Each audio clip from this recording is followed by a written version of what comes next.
Hi friends, welcome to nonstop cooking. இன்றைக்கி நம்ம மணத்தக்காளி கீரை குழம்பு தான் வைக்க போகிறோம். இது நல்லா வாரத்தில் 2 முறை நம்ம சாப்பிட்டோம்னா நம்மளுக்கு நல்லது. நல்லா ஒரு வாய் புண்ணு, வயிற்று புண்ணு இருக்கிறவங்களுக்கெல்லாம் இது நல்லா சரியாயிடும். வாங்க இது நம்ம எப்படி செய்யலான்னுட்டு பார்க்கலாம்.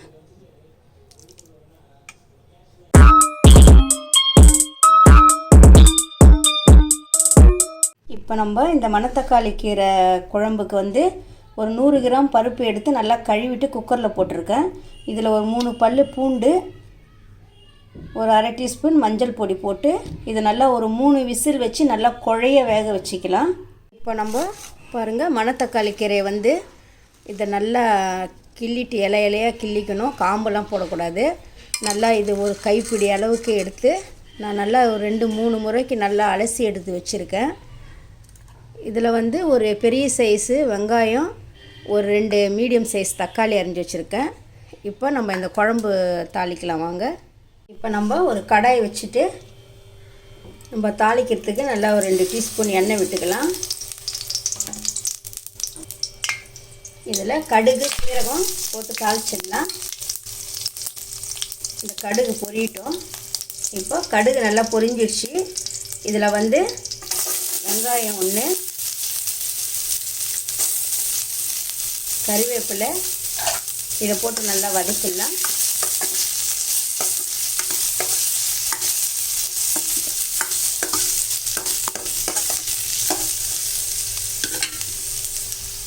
இப்போ நம்ம அரிஞ்சு வச்சுக்கிற தக்காளியும் போட்டு நல்லா வதக்கிடலாம்.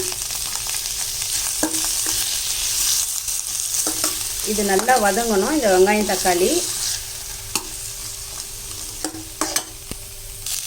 இப்போ இந்த வெங்காயம் தக்காளியெல்லாம் நல்லா வதங்கிடுச்சு. இதிலே நம்ம இந்த கீரையை போட்டுடலாம்.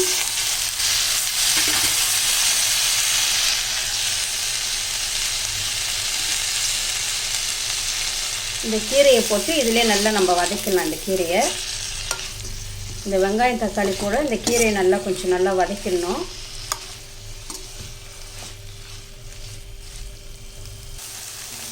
இப்போ நம்ம இந்த கீரையை சேர்த்து நல்லா வதக்கிட்டோம். பாருங்கள், இந்த கீரை நல்லா இதிலே வதங்கிடுச்சு.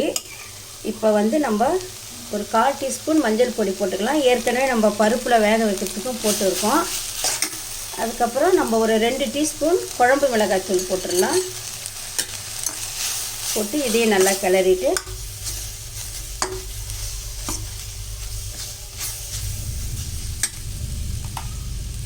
இப்போ ஒரு சின்ன நெல்லிக்காய் சைஸ் தான், அதிகமாக புளி போடக்கூடாது. சின்ன நெல்லிக்காய் சைஸ் புளி நான் கரைச்சி வச்சுருக்கேன். அதையும் இதிலே ஊற்றிடலாம்.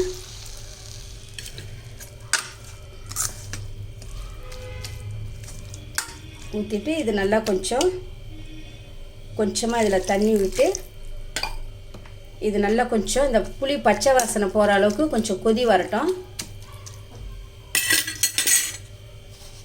இதில் நம்ம தேவையான அளவு சால்ட்டு போட்டுடலாம். இப்போ இது நல்லா கொதி வரட்டும். இது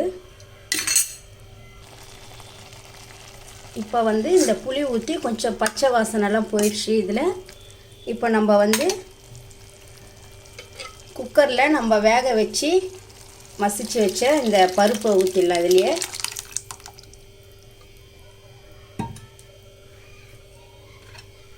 பாருங்கள், இதை நல்லா ஊற்றிட்டு இதை நல்லா கிளறி விட்டுணும்.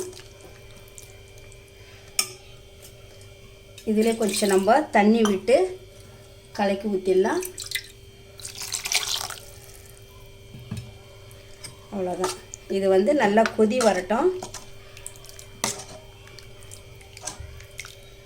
இப்போ இது நல்லா கொதிக்கிட்டோம். இப்போது இந்த புளி பருப்பு இதெல்லாம் போட்டு நல்லா இந்த கீரை வெந்துச்சு பாருங்கள். இப்போ நம்ம இதுக்கு மேலே இதில் ஒரு 3 சில் தேங்காவை நான் நல்லா அரைச்சி வச்சுருக்கேன். அதிகமாக போடக்கூடாது தேங்காய். இதையும் இதிலே ஊற்றிடலாம். இதை நல்லா நம்ம கிளறிட்டு ஒரு 2 கொதி வந்தால் போதும். இது அதிகமாக கொதிக்கக்கூடாது தேங்காய் ஊற்றின பிறகு. இப்போ இது நல்லா ஒரு 2 கொதி வரட்டும். இப்போ நம்ம தேங்காய் ஊற்றி நல்லா 2-3 கொதி வந்துடுச்சு. அவ்வளோதான். இப்போ இந்த மணத்தக்காளி கீரை குழம்பு ரெடி ஆயிடுச்சு. இந்த கீரை வந்து நல்லா நம்ம வாரத்தில் 2 முறை செஞ்சு சாப்பிட்டோம்னா நல்லது. இதை வந்து நீங்களும் நல்லா செஞ்சு பாருங்கள். இது செஞ்சு பார்த்துட்டு எப்படி இருக்குன்ட்டு சொல்லுங்கள். இந்த வீடியோ உங்களுக்கு பிடிச்சிருந்தா லைக் பண்ணுங்க, ஷேர் பண்ணுங்க, கமெண்ட் பண்ணுங்க, சப்ஸ்கிரைப் பண்ணுங்க.